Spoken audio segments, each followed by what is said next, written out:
On ne protège que ce que l'on aime, on n'aime que ce que l'on comprend, et on ne comprend que ce qui nous est enseigné.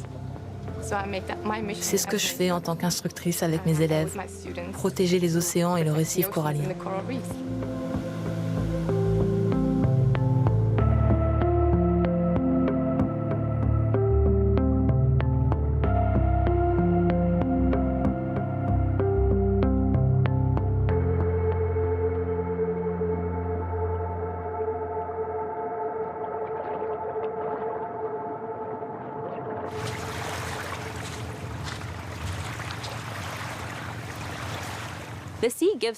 La mer nous donne tellement.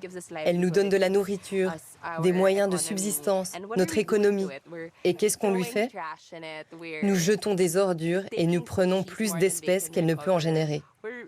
Vous savez, nous ne prenons pas très bien soin de notre source de vie. En protégeant la mer, nous aidons également l'humanité. En même temps, si nous la détruisons, nous détruisons également nos vies.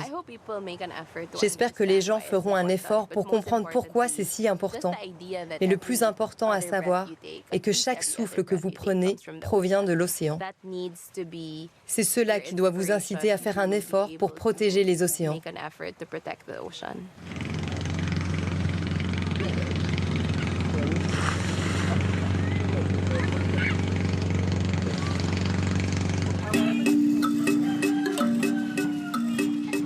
Toutes les activités économiques humaines ont un impact négatif sur l'environnement. Réduire cet impact est possible. Et Malapascua est à un tournant. L'île pourrait devenir un modèle du genre. Mais son avenir se jouera seulement sur d'infimes décisions politiques et économiques.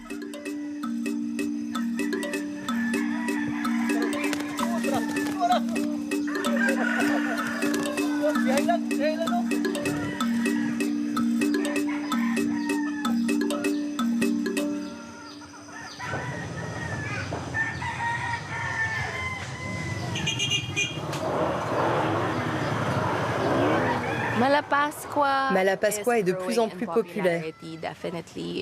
Et j'imagine qu'il va y avoir de plus en plus de touristes qui viendront ici dans les prochaines années. Mais je vois aussi qu'il y a de plus en plus de locaux qui jouent un rôle important dans la conservation. Qu'il s'agisse d'enseignants qui expliquent aux enfants pourquoi nous devons protéger les océans, ou d'étudiants qui ont participé à nos programmes, qui enseignent aux autres étudiants pourquoi nous devons cesser de jeter du plastique, ou pourquoi nous devons en apprendre davantage sur les aires marines protégées, sur les coraux, sur les mangroves et les herbes marines. Je suis vraiment optimiste sur le fait que la situation va s'améliorer et que les gens vont exiger un meilleur avenir pour Malapascua.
Ce programme vous a été présenté par le magazine Terre Sauvage. Demain sur Ushuaïa TV. Et si changer nos modes de vie était porteur de sens et source de bonheur? Chaque mois, je vais accueillir une personnalité qui, elle aussi, chemine vers plus de cohérence et d'authenticité. Et cette semaine, Fanny accueille la navigatrice Maud Fontenoy. Bonjour Maud, bienvenue. Oh, quel bel endroit. Le déclic pour la préservation des océans, à quel moment tu l'as eu? J'ai toujours eu envie de comprendre ce milieu et il est en train de tirer le signal d'alarme. Et donc aujourd'hui, il a vraiment besoin qu'on le regarde avec un autre regard et par ma petite action et par l'action de plein d'autres gens, lui redonner un peu une voix. Inédit, en terre ferme, présenté par Fanny Agostini, demain à 20h45 sur Ushuaïa TV. Oui. Oui. Oui. Oui. Oui. Votre magazine avec Planète Oui. Planète Oui. Dites oui à une énergie positive. Casting feu vert, le pan. Moi c'est Peter Pan. Voilà. Vous faites quoi là? Je fais la roue. Mais non, 2 roues. Chez Feu Vert, on vend et entretient des 2 roues et la première année d'entretien est offerte. Feu Vert, rien ne remplace l'expert. Réservez enfin vos vacances d'été et modifiez vos vols sans frais jusqu'à 2 heures avant le départ. Redécouvrez l'Europe à partir de 30 €. EasyJet. Vendez votre voiture.fr. J'ai reçu le prix de vente pour ma voiture directement chez moi, sans me déplacer. Obtenez le prix de vente pour votre voiture en ligne depuis chez vous. Entrez les informations de votre voiture sur vendezvotrevoiture.fr et recevez rapidement le prix final. Prenez ensuite un rendez-vous de reprise et vendez votre voiture au prix annoncé. Rendez-vous sur www.vendezvotrevoiture.fr. Lightning Link, l'app de jeu social gratuite pleine de missions quotidiennes, jackpot et récompenses. Recevez 10 millions de pièces virtuelles en bonus de bienvenue et téléchargez Lightning Link maintenant gratuitement. Avec la perceuse visseuse sans fil 20 volts Parkside et son changement facile d'embout, vous allez pouvoir visser, dévisser, assembler, fixer dans le bois ou dans l'acier en toute simplicité. Avec ses 8 embouts de vissage et ses 8 forêts, elle va devenir votre indispensable pour vos travaux de bricolage. Perceuse visseuse sans fil Parkside, 24,99 €. Chargeur plus batterie 20 volts, 27,99 €. Dès maintenant, en exclusivité chez Lidl. Lidl, le vrai prix des bonnes choses. Et aussi vos vacances en France avec Lidl-voyage.fr. Ils sont à table, depuis qu'ils sont assis, ils rient, ils parlent ensemble. Et on n'existe plus pour eux. Ils sont à table chez McDo. Et voilà qu'on dépose les plateaux. Ils n'ont plus besoin de nous. Ils nous ont largués pour de vrai. Ils s'amusent mieux sans nous. Répondez-moi. C'est si bon de se retrouver ensemble à table chez McDonald's. Vous avez parfois le sentiment d'être observé? Les cybercriminels pourraient voir les données envoyées via le Wi-Fi ou voler celles de votre appareil. C'est pourquoi Norton 360 inclut VPN, sécurité de l'appareil et plus. Norton 360, à partir de 29,99 € pour la première année.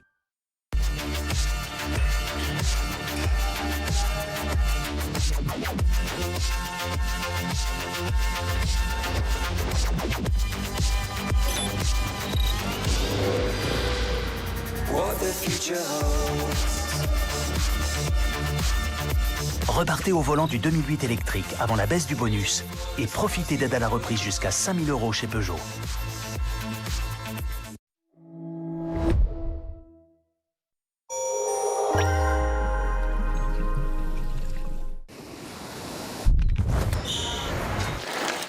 Utile pour tous. Et pour chacun. Ensemble sur le terrain, notre action va plus loin. En partageant ce que je sais, j'apprends beaucoup sur moi, sur ma vraie nature. En donnant de notre énergie, on se découvre une vraie force. Le pouvoir d'être utile. Service civique, une mission pour chacun, au service de tous.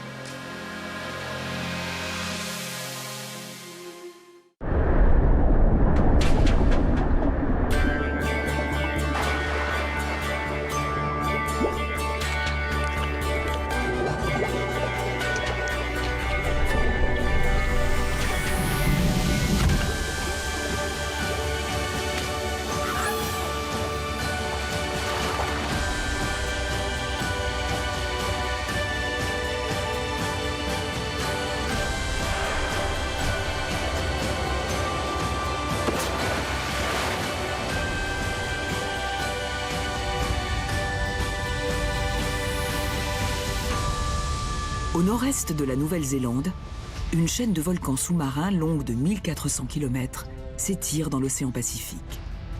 Les îles Kermadec constituent la seule partie émergée de cette crête. Chaque île est en fait le sommet d'un volcan, et cet arc insulaire forme la partie la plus septentrionale des eaux bleues de Nouvelle-Zélande.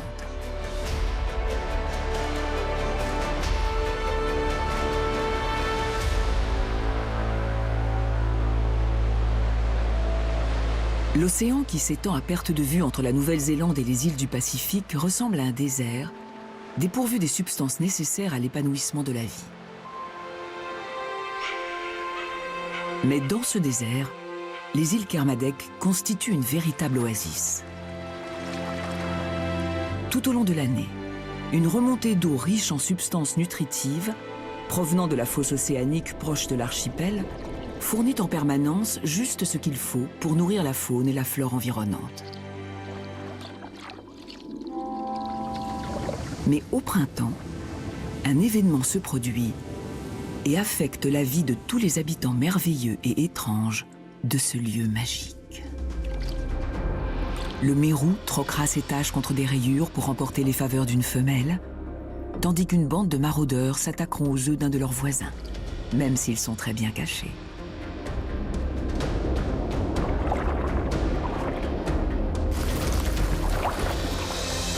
Sur les hauteurs de l'île, des parents tenteront coûte que coûte de subvenir aux besoins d'un petit bien exigeant, alors que dans les eaux bleues, une mère en transit dans les îles Kermadec sera confrontée au pire cauchemar de son périple.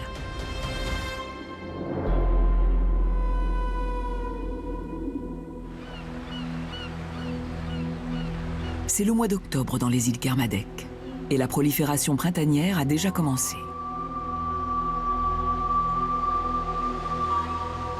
Chaque année à cette période, les eaux froides des profondeurs, chargées de nutriments, remontent vers les eaux plus chaudes de la surface et entraînent la prolifération du plancton, premier maillon de la chaîne alimentaire. En réaction, toutes les espèces sous-marines subissent une soudaine explosion démographique. Tassergale, large banc de Mao-Mao, carangue, et requins des Galapagos. L'eau fourmille d'une multitude d'animaux marins, tous prêts à tirer le meilleur parti possible de cet événement majeur.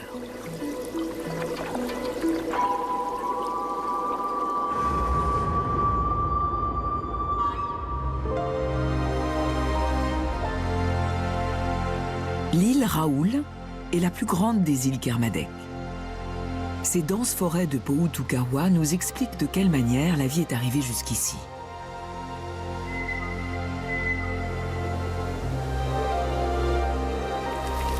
De minuscules graines portées par le vent se sont implantées dans la roche volcanique nue pour croître et cohabiter avec les ancêtres de ce Tui, eux aussi très probablement amenés ici par les tempêtes.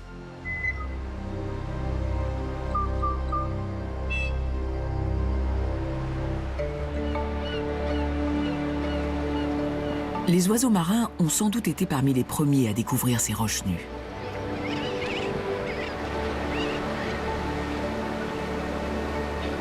L'un des plus singuliers et charismatiques est le tasmaboubi, ou fou masqué.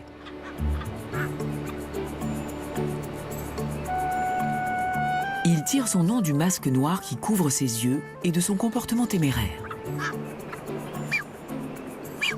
Le fou masqué se posait souvent sur le pont des navires et finissait dans l'assiette des marins.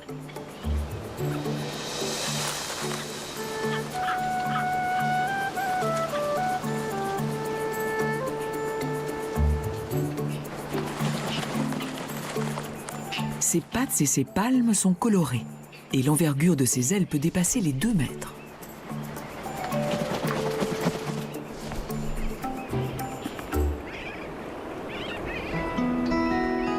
Au cœur de la prolifération printanière et de son foisonnement de nourriture, novembre est le mois le plus propice à l'accouplement du fou. Le fou masqué se choisit un partenaire pour la vie, et celle-ci peut durer jusqu'à 20 ans. Ce n'est donc pas une décision à prendre à la légère. Mais la première approche n'est pas toujours couronnée de succès.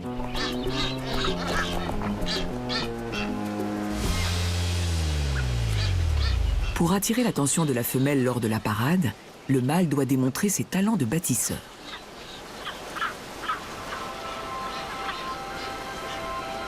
En réalité, il se contente de déplacer quelques brindilles. Mais cette femelle semble intéressée. Quand un fou sent qu'il a une chance, il se déclare en pointant son bec vers le ciel.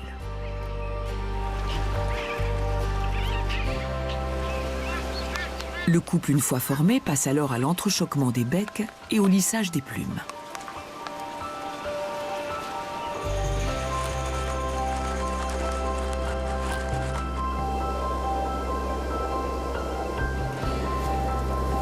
Sitôt les formalités de séduction accomplies, les ébats s'avèrent relativement sobres. Tous deux couvront l'œuf unique ou les 2 œufs qui en résulteront et joueront l'un comme l'autre un rôle essentiel dans l'éducation de leur précieuse progéniture.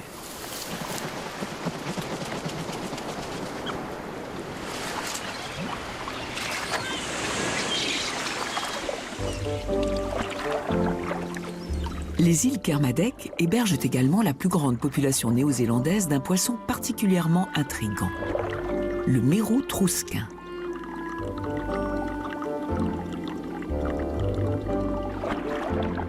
Reconnaissable à ses lourdes lèvres et à son regard de myope, il mesure près de 2 mètres de long et pèse jusqu'à 70 kilos. À l'âge adulte, les mâles peuvent atteindre la taille d'un être humain.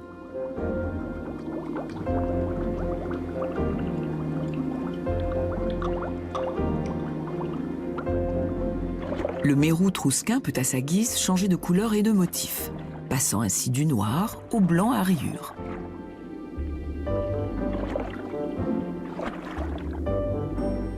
Cette étonnante métamorphose lui sert aussi bien à se camoufler qu'à afficher son humeur.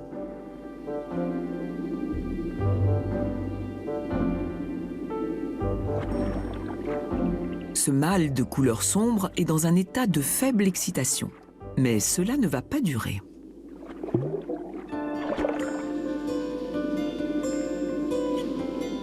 En cette période de prolifération printanière, la priorité pour tous les mâles est de trouver une femelle.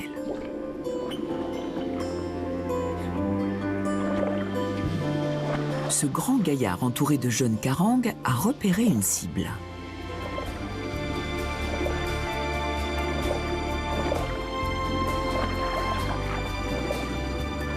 Celle-ci s'empresse de changer de couleur pour montrer qu'elle est intéressée. Lui fait de même, mais visiblement, elle n'est pas encore prête à s'accoupler.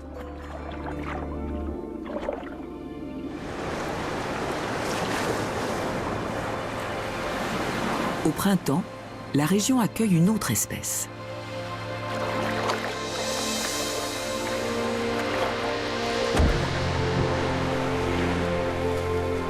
Près d'1 millier de baleines à bosse transitent par les îles Kermadec à cette époque de l'année, lors de leur migration vers le sud. Elles arrivent des îles du Pacifique, où elles se reproduisent, et font route vers leur zone d'alimentation estivale située dans les eaux froides de l'Antarctique.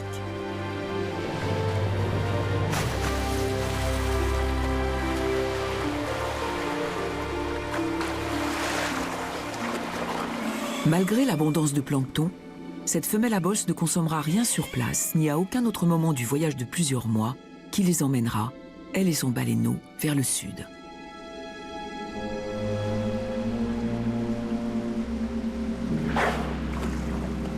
Avec son poids qui peut atteindre 40 tonnes, la baleine a suffisamment de réserves d'énergie dans son manteau de graisse pour se sustenter durant son périple de 9000 km.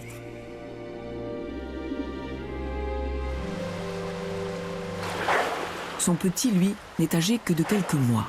Et même si la mère adapte son allure, le baleineau peine souvent à suivre.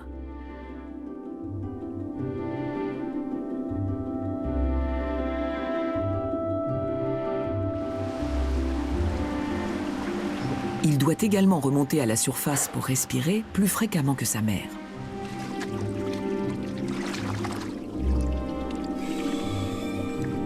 Cette fois, elle l'aide à se maintenir à la surface de l'eau. On observe souvent ce type de comportement parental vis-à-vis des nouveau-nés. Il indique que le petit est épuisé.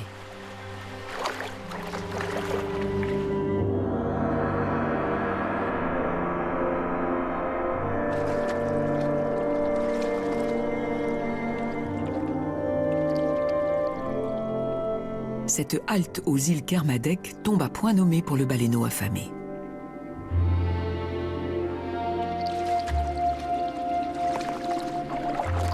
Il doit se nourrir régulièrement et boit chaque jour près de 200 litres de l'épais lait maternel, riche en matières grasses.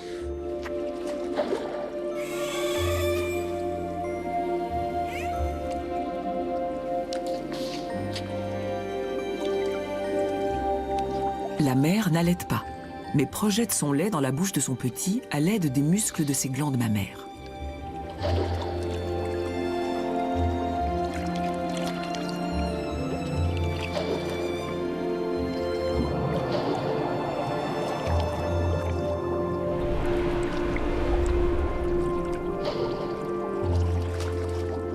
Maintenant qu'il est rassasié, il est temps pour le baleineau de reprendre un bol d'air.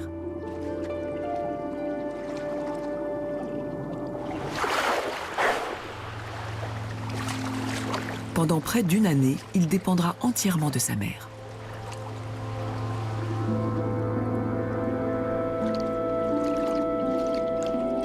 Les petits séparés de leur mère courent le risque de mourir de faim.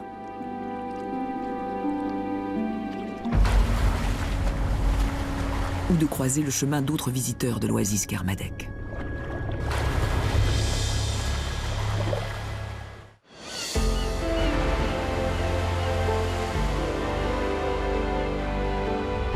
Tout autour des îles et des rochers volcaniques émergés de l'arc des Kermadec, on profite au mieux de la prolifération printanière.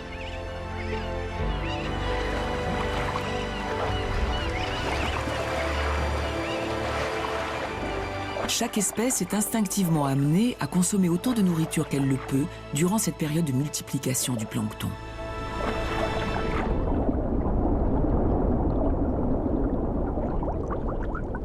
Sous les récifs alentours, les chapelets de bulles qui s'échappent du plancher marin rappellent le passé volcanique des îles. C'est ici, autour de ces jardins de bulles, que vivent les fameux coraux de Kermadec. On trouve ainsi des tapis de coraux mous, connus sous le nom de tapis à poils longs.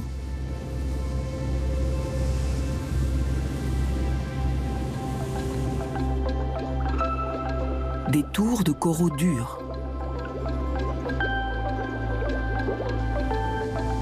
Des gorgones, en forme d'éventail. Et le corail plateau, dont les larges coupelles s'étendent en spirale autour de la colonne centrale.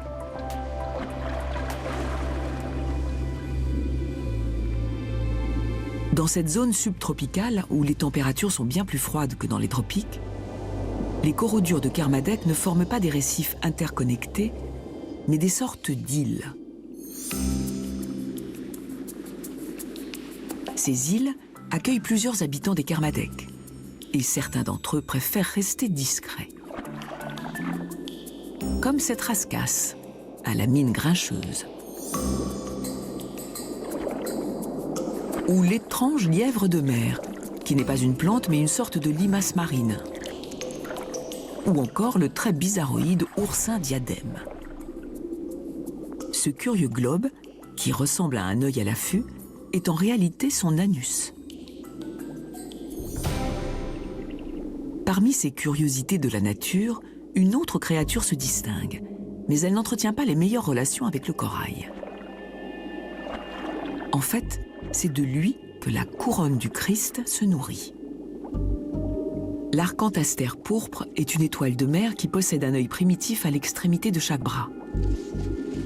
Elle utilise sa vision et son odorat pour débusquer ses victimes.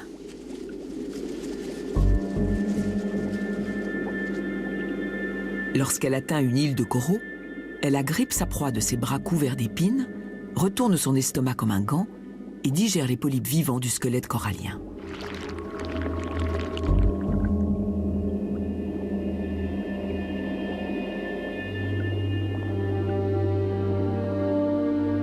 Le corail conservera une cicatrice blafarde de son passage. elle seule, une couronne du Christ peut dévorer jusqu'à 6 mètres de corail par an. En grand nombre, elles font un carnage dans les îles de coraux.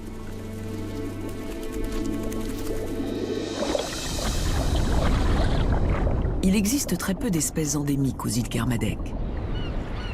Les îles ont émergé de l'océan sous la forme de volcans il y a à peine 1 million d'années.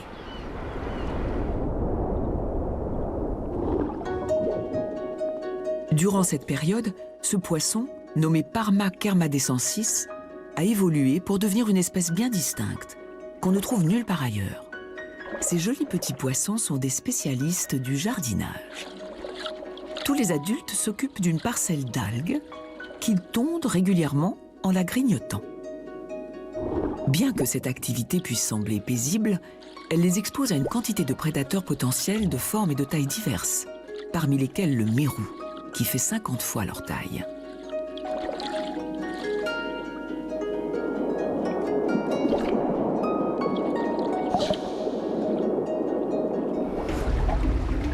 Un immense banc de mao-mao bleu surgit aux confins du territoire du Parma kermadescensis. Les choses pourraient mal tourner. Mais étrangement, le petit poisson continue son repas, imperturbable, tout simplement parce qu'il sait que ses visiteurs ne mangent pas d'algues. Les mao-mao se nourrissent de plancton. Pour l'instant, il n'a donc rien à craindre pour son précieux jardin.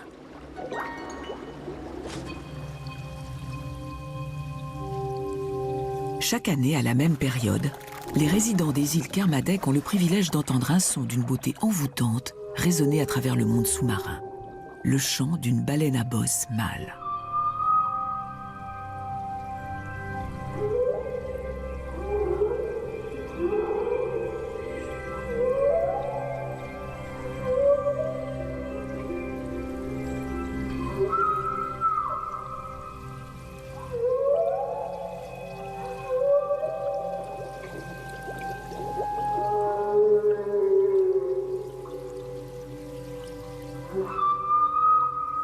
Alors qu'une femelle et son petit passent dans les eaux peu profondes qui entourent l'île Raoul, le crooner donne de la voix.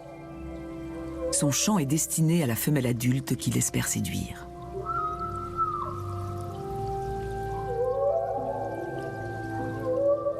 Les rides sous le ventre du baleineau, juste au-dessus de sa queue, s'expliquent par la position repliée qu'il occupait à l'intérieur de l'utérus maternel et indiquent qu'il n'est âgé que de quelques jours. Il est donc peu probable que la femelle soit déjà prête à se laisser courtiser. Mais le mâle n'est pas pressé. En l'accompagnant dans sa migration, il a toutes les chances d'être le premier à pouvoir s'accoupler avec elle.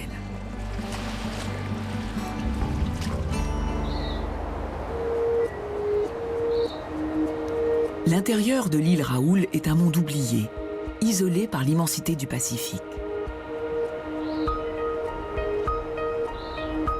Les lacs de cratères témoignent du passé volcanique de l'île. Leurs parois sont couvertes d'une forêt vierge subtropicale qui, autrefois, tapissait probablement toute l'île de Nouvelle-Zélande.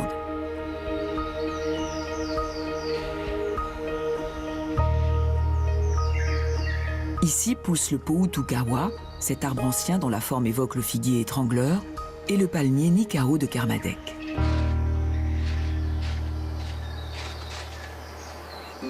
Cette forêt vierge est le seul endroit en Nouvelle-Zélande où l'on trouve encore la sterne blanche. Mais on n'en dénombre plus que 10 couples.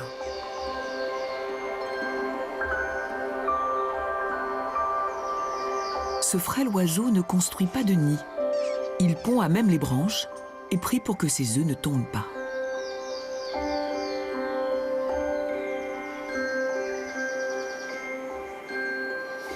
Avec une méthode aussi risquée, on comprend qu'il en reste aussi peu.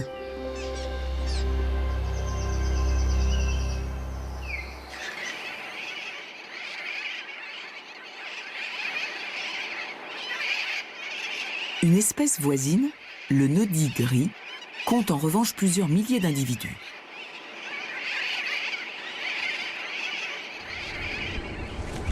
Sans doute parce que, contrairement à son cousin, il pond ses œufs dans les crevasses et les recoins rocheux, un lieu de nidification largement plus sûr que les branches d'arbres. Du fait de la douceur du climat, il peut se reproduire 6 mois par an. Ainsi, pendant que certains couvent des œufs fraîchement pondus, d'autres entament seulement leur parade nuptiale.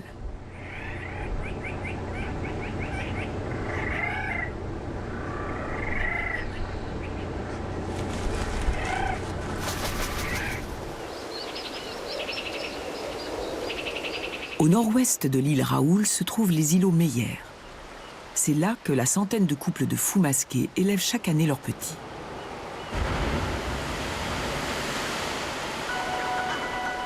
Sur les hauteurs d'une corniche rocheuse, avec vue panoramique sur l'océan, le promontoire des Fous héberge plusieurs nids.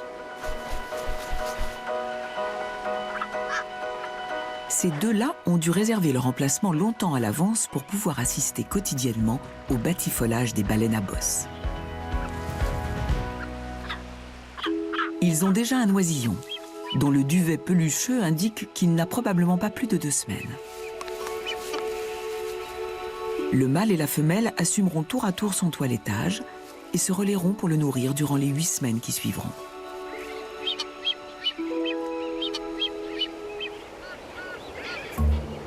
Juste à côté, 2 autres femelles ont installé leur nid de chaque côté d'un paravent naturel. Celle de gauche couve encore son œuf, tandis que celle de droite s'occupe de son oisillon tout juste éclos.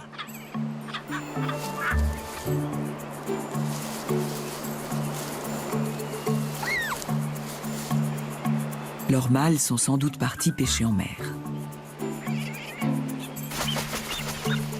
Aussi, lorsqu'un inconnu surgit, elles sont toutes les 2 sur le qui-vive. La jeune maman est si agitée qu'elle met en danger son nouveau-né.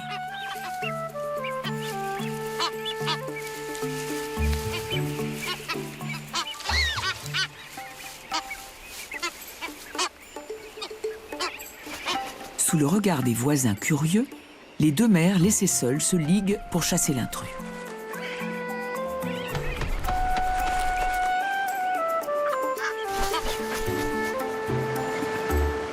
Dans la plus totale indifférence, l'oisillon pelucheux réclame sa pitance. Le papa commence par faire preuve d'autorité, avant d'opter pour des activités en famille, pour le plus grand bonheur de tous.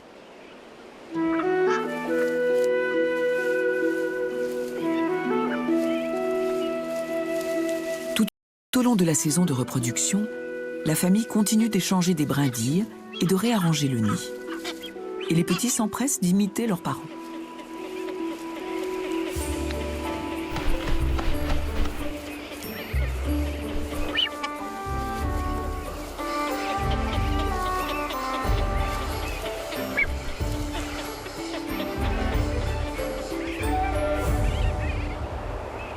Pendant ce temps, les 2 autres femelles attendent.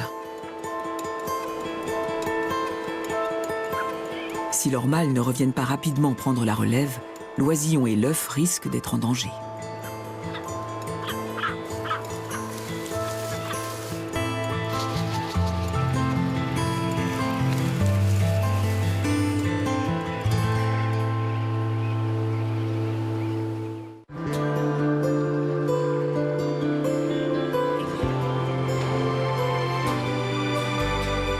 La prolifération printanière bat son plein et l'océan autour des îles Kermadec regorge de poissons.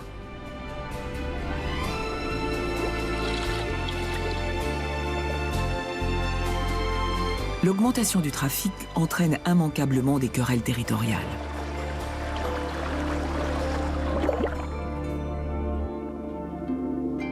Cette demoiselle à 2 ocelles, baptisée ainsi en raison de ses taches rondes, est particulièrement soucieuse d'assurer la sécurité de sa parcelle. 2 jours plus tôt, ce mâle a remporté les faveurs d'une femelle à l'issue d'une parade nuptiale. Tandis qu'ils frétillent l'un contre l'autre, la femelle pond des œufs microscopiques que le mâle fertilise. À présent, pour donner une chance à ses œufs, il doit repousser les autres poissons de son espèce qui en feraient bien leur repas.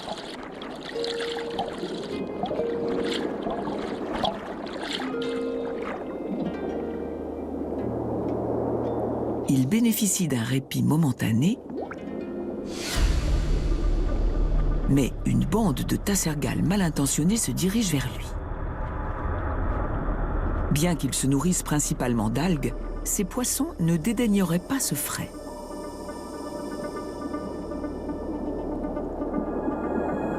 Une troupe d'éclaireurs a découvert un amas d'œufs de calamar cachés dans une touffe d'algues.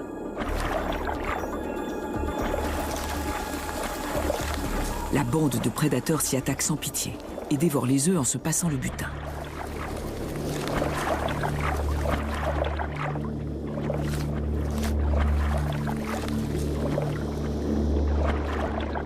Quand il ne reste plus rien, le banc de tassergales s'en va et se dirige alors vers le mâle demoiselle.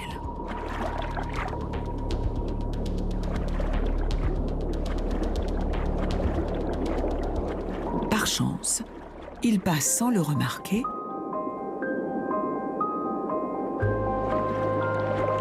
et vont s'attaquer aux frais implantés sur ce rocher, laissant 2 mâles demoiselles sans plus aucun œuf à garder.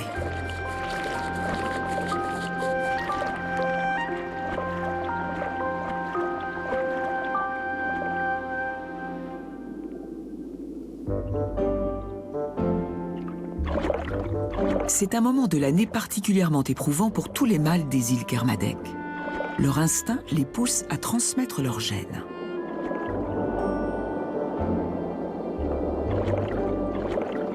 Nageoires dorsales dressées, 3 mérous empressés, tout blancs d'excitation, rivalisent entre eux pour pouvoir courtiser une femelle.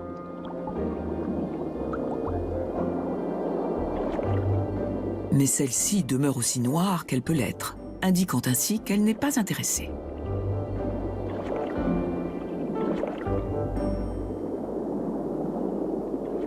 Loin du mérou et de ses parades amoureuses compliquées, cette étrange créature s'apprête à célébrer l'amour en communauté façon mollusque.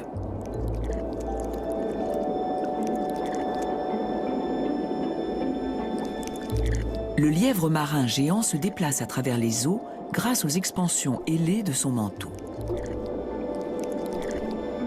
Celui-ci a été attiré par un puissant aphrodisiaque que ses congénères libèrent dans l'eau.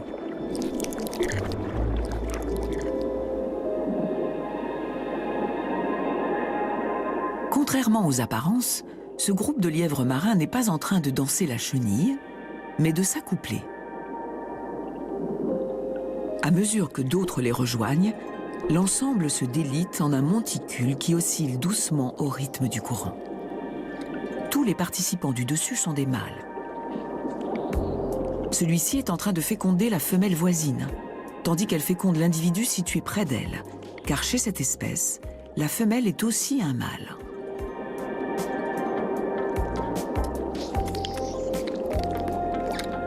Ces batifolages entre hermaphrodites peuvent réunir jusqu'à 20 individus et durer plusieurs jours.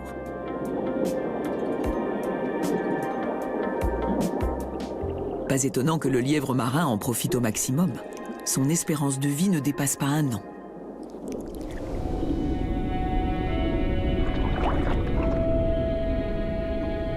Durant les mois d'été, les tortues vertes arrivent au Kermadec. Elles préfèrent les eaux chaudes. C'est pourquoi l'archipel est un des rares endroits en Nouvelle-Zélande où l'on peut être sûr d'en rencontrer.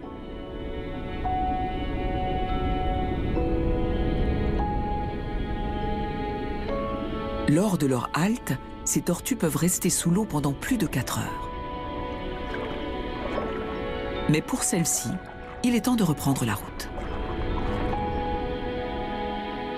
Elles croisent un thasard qui passe par là en quête de restes de nourriture. Mais la tortue a d'autres projets.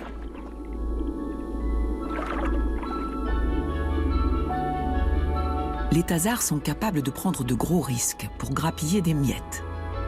Ils savent que certains prédateurs laissent tomber des restes, et les plus goinfres par ici sont les requins des Galapagos.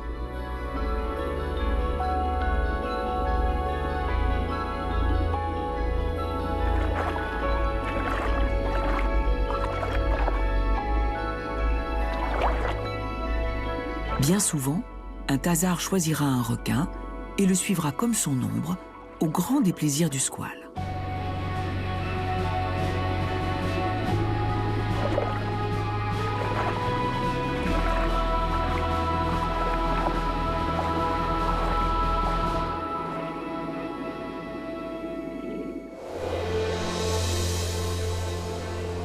Plus haut, dans une baie de l'île Raoul, la femelle baleine à bosse et son nouveau-né ne semblent pas pressés de quitter cette oasis.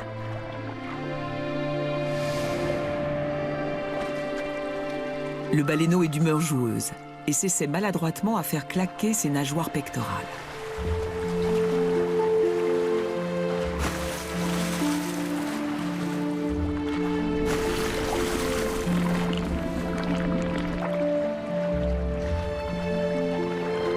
Avec ses nageoires beaucoup plus imposantes, la mère décide de lui faire une démonstration.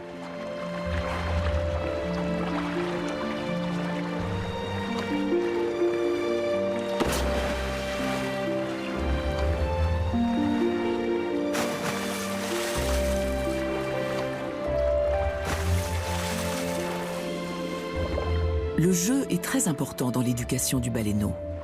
En imitant l'adulte, il apprend à communiquer et plus tard à chercher sa nourriture.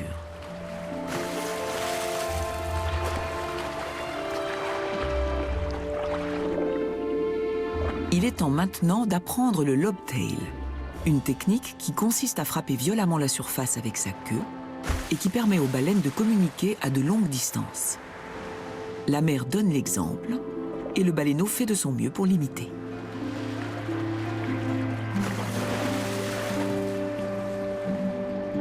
Les baleineaux à bosse restent dépendants de leur mère 2 fois plus longtemps que les espèces similaires. Peut-être parce que ces grands migrateurs ont davantage à apprendre.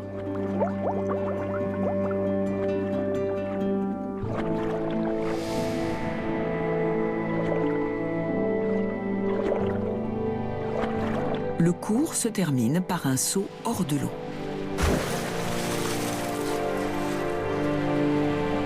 Et une 3e baleine surgit de nulle part.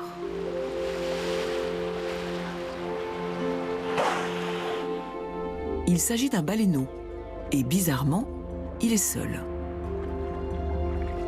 Sa mère est peut-être juste hors de vue, dans les profondeurs. Ou alors, elle l'a abandonné car il n'arrivait pas à suivre.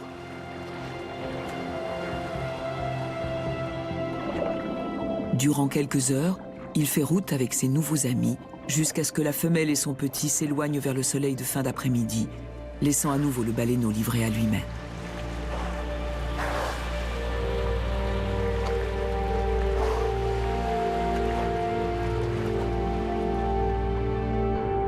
Perdu et privé du lait maternel, il est extrêmement vulnérable.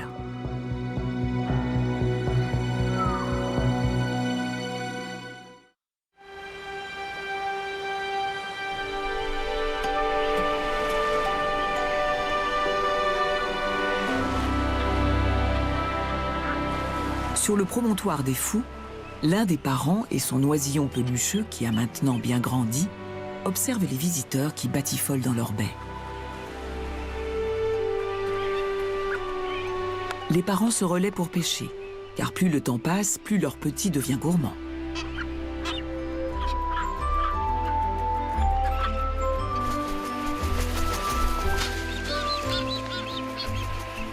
Lorsqu'ils regagnent le nid, les parents se saluent en entrechoquant leur bec, puis c'est le moment du lissage de plumes.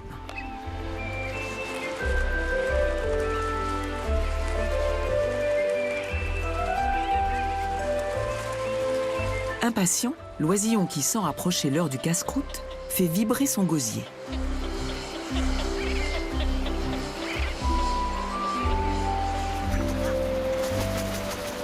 Un peu plus bas, une femelle fou couve son unique œuf tandis qu'elle continue d'attendre son mâle.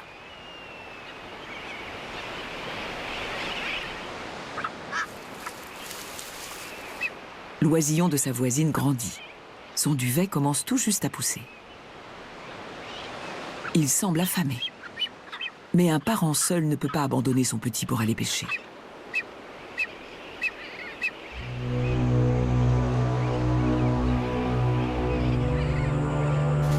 C'est alors qu'un fou atterrit sur le promontoire.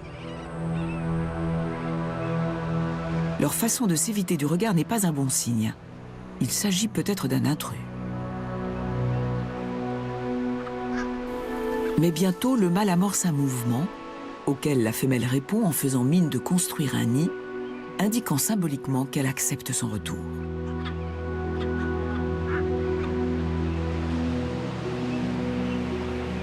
Sans perdre une seconde, la mer prend son envol pour aller se remplir la panse de calamars et de poissons.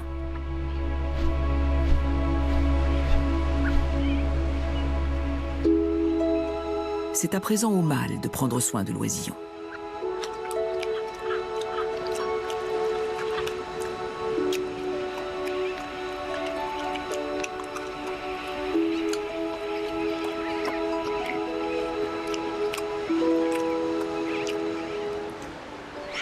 La journée s'achève avec ce repas sur le promontoire des Fous.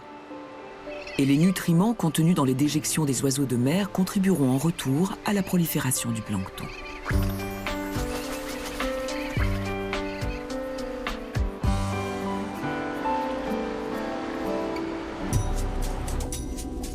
Au crépuscule, les prédateurs se font plus actifs.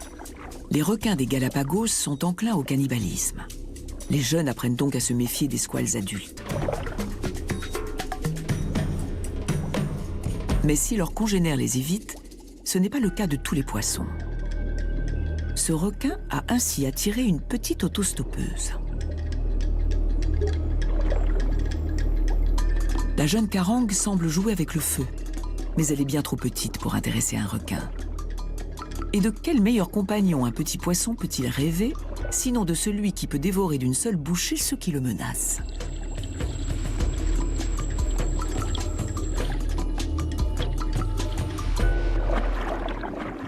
À la nuit tombée, les poissons se dispersent à l'arrivée d'un mérou trousquin. Une rascasse croise le chemin du prédateur, qui se met à raser furtivement le fond marin dans un but bien précis.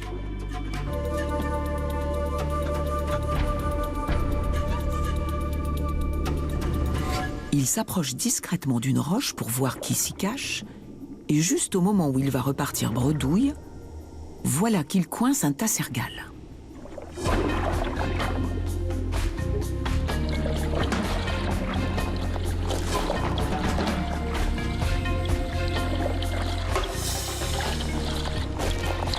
Le tourbillon d'écailles laisse penser que le mérou s'est mis quelque chose sous la dent, mais c'est finalement sans sa proie qu'il s'éloigne dans l'obscurité. Si le camouflage est une tactique de prédation courante dans le monde marin, le poisson-lion, lui, administre à l'aide de ses nageoires dorsales une piqûre venimeuse qui entraîne une paralysie instantanée. Il peut aussi utiliser ses gracieuses nageoires pectorales comme un filet. Une fois la proie à sa portée, il frappe à la vitesse de l'éclair.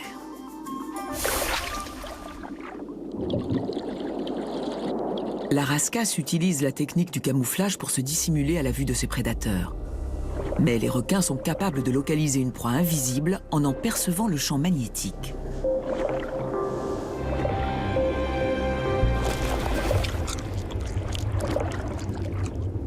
Une technique de chasse très efficace.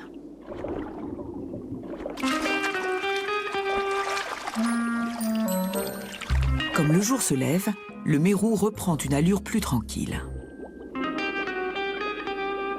Il a peut-être raté sa première proie, mais à le voir se délester ainsi de ses excréments, on devine qu'il a maintenant le ventre bien plein. Tout comme le requin des Galapagos, ce mérou s'est trouvé une petite autostoppeuse. Cette maligne petite carangue sait très bien que les mérous rassasiés recrachent fréquemment des restes de leur repas. Et la pique-assiette en profite pour manger à l'œil.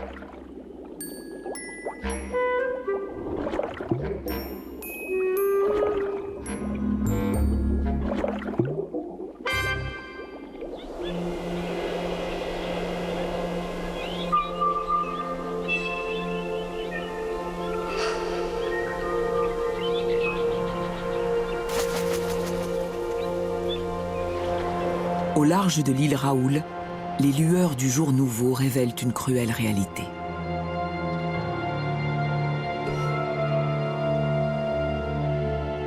Le baleineau esselé n'a pas survécu à la nuit.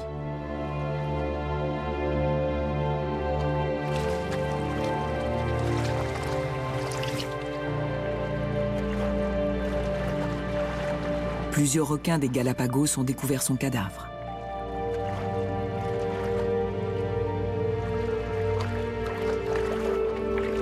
Mais la large blessure dans son flanc ne peut pas être l'œuvre de Squall.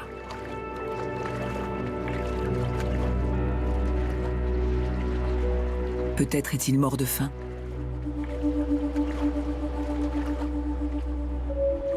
Mais livré ainsi à lui-même, un baleineau aurait constitué une proie facile pour ce grand requin blanc de 5 mètres de long. Sa première migration aura été sa dernière. Son périple et sa courte vie s'achèvent en même temps au sein des îles Kermadec.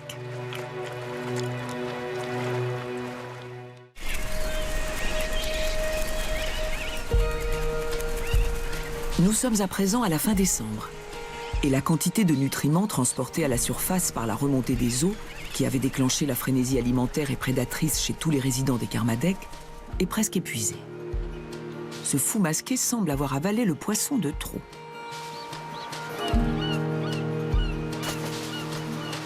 Sur le promontoire des Fous, l'oisillon au duvet pelucheux est maintenant plus grand que ses parents. Maman semble bien décidée à faire manger à son petit ses 5 légumes par jour, à commencer par cette bête maritime qui pousse sur toute l'île Meyer.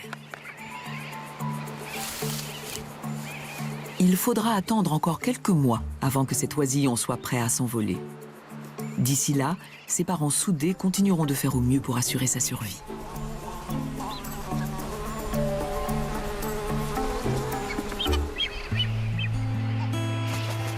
Dans le nid voisin, l'œuf a enfin éclos.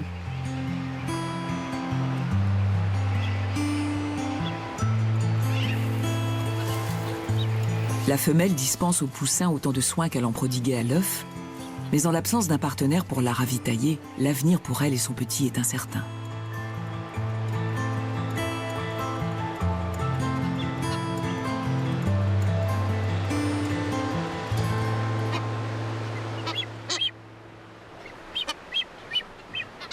Dans le 3e nid du promontoire, celui qui n'était auparavant qu'un minuscule oisillon grandit à vue d'œil. Et il a maintenant un caractère bien trempé. Sa demande incessante de nourriture et d'attention provoque une réaction originale de la part des parents. La mère commence par lui ordonner de se taire.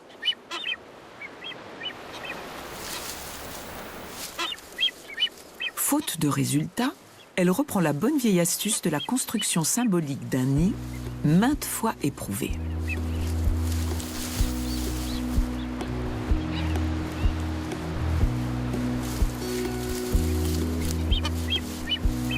Au bout d'un moment, l'oisillon finit par s'intéresser et par s'impliquer, si l'on peut dire. Toujours est-il que la technique s'avère payante une fois de plus.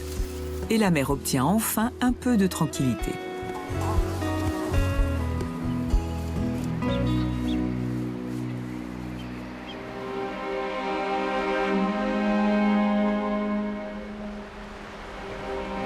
Sous la surface, la vie retrouve son rythme d'avant la prolifération.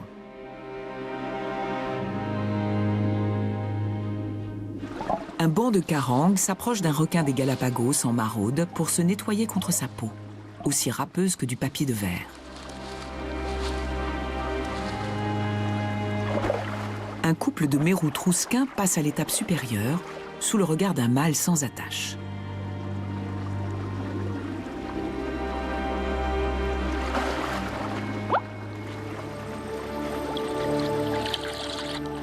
Ce Parma kermadescensis continue de protéger jalousement son coin de jardin de ces enquiquinantes demoiselles à 2 ocelles. Cette fois, le petit poisson a gros à perdre. Sous ses algues sont enfouis des milliers d'œufs minuscules pondus par sa femelle.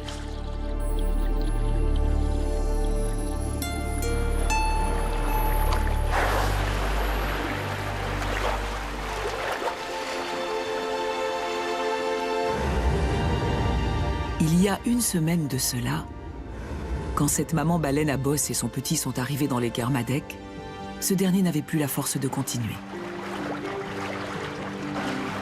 À présent, leur pause terminée, ils sont prêts à reprendre la route baleinière vers le sud pour retourner en Antarctique.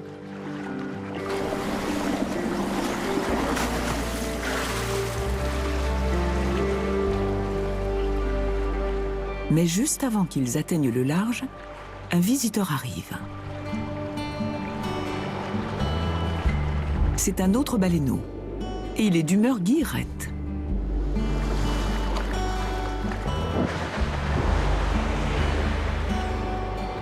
Son envie de jouer est contagieuse, et le petit de la baleine ne résiste pas.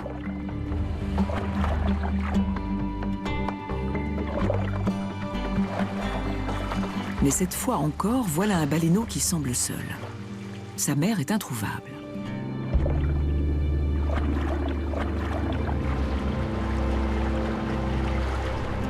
Soudain, surgissant des profondeurs, elle fait surface.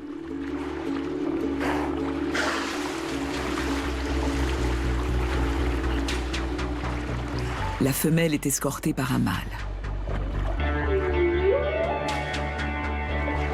Cette occasion de socialiser pourrait bien être la raison qui pousse toutes ces baleines à bosse à faire halte dans les îles Kermadec.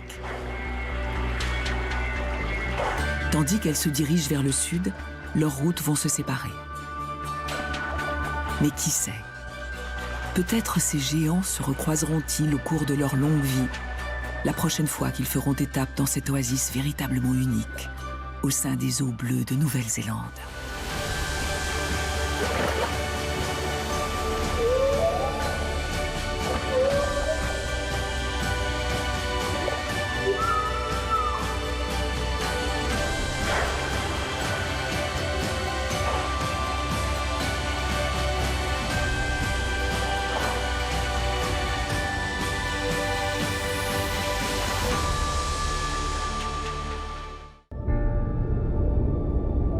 Sur ces terres extrêmes,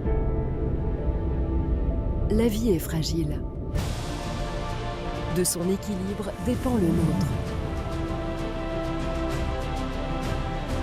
45 jours d'expédition en Antarctique, d'innombrables richesses à révéler, un témoignage capital. Dans le cadre du cycle L'été polaire, découvrez le film Antarctica, mercredi à 20h45 sur Ushuaïa TV.